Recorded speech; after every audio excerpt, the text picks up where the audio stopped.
इस रमजान को इमाम मस्जिद को सूट देते वक्त उस दर्जी का पता भी बता दें जो फारिग हो और उसे कपड़े सी दे। नमाजी हजरात में भी जो लोग सूट या हार फूल पर पैसा खर्च कर रहे हैं, उन्हें चाहिए कि इमाम साहब के जो अपने फूल यानी बच्चे हैं उनके लिए कुछ ईदी के तौर पर कैश रकम दे दें, और इसके लिए 27वीं शब या ईद का इंतजार मत करें। मेरी तो ख्वाहिश है कि आज से नई रिवायत का आगाज हो जाए।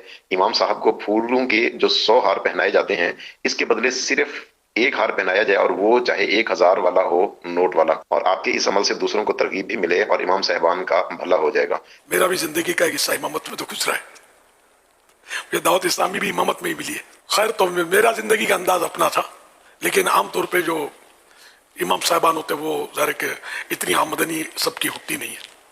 तो ये आपकी बात बिल्कुल सही है, बजा है कि इनको सूट भी देना चाहिए और अच्छी क्वालिटी का इनको कपड़ा दें, और सिला हुआ इनको मिल जाए तो मदीना। फिर गजरे फूल, और ये अच्छी आपने मिसाल दी है, इनके भी तो फूल हैं, छोटे बच्चे वाकई होते हैं इनके भी, और इनको भी नज़रअंदाज नहीं करना चाहिए कि बच्चों का भी ख्याल रखना चाहिए। हम अपने बच्चों का ख्याल रखते हैं तो इनका भी ख्याल रखा जाए। तो इनको भी यानी कि उम्दा कपड़े पहनने का शौक तो होता होगा ज़रा बच्चों को, इनको भी पेश किया जाए।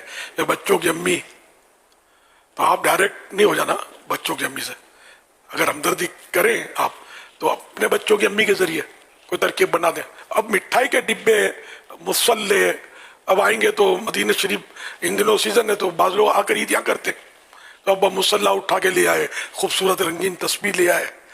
अच्छा, ये सब ठीक है अपनी जगह पर, लेकिन इमाम साहब मुसल्ला करेंगे क्या ये बताइए? अरे मतलब क्या इमाम साहब दुकान खोलें मुसल्लों की? क्या करें? इमाम साहब को ये चीज़ें तोहफे में ना दी जाए, मुसल्ले, मिठाई के डिब्बे और पता नहीं क्या क्या दे रहे होते हैं, ये इमाम साहब के काम की नहीं होती। इमाम साहिबान को, मौज़िन साहिबान को अगर देना ही है तो ये सबसे मतलब बेहतरीन तो नहीं, ये रोकड़ा, नकद रोकड़ा बोलते हैं हम लोग, कि इससे दवा भी खरीद सकते हैं। इमाम साहब बेचारे बीमार हैं, घर में बीमार है, कोई मसले हैं, बच्चों को दवा लानी है, तो ये आपकी मिठाई से दवा नहीं आएगी, नोटों से आएगी।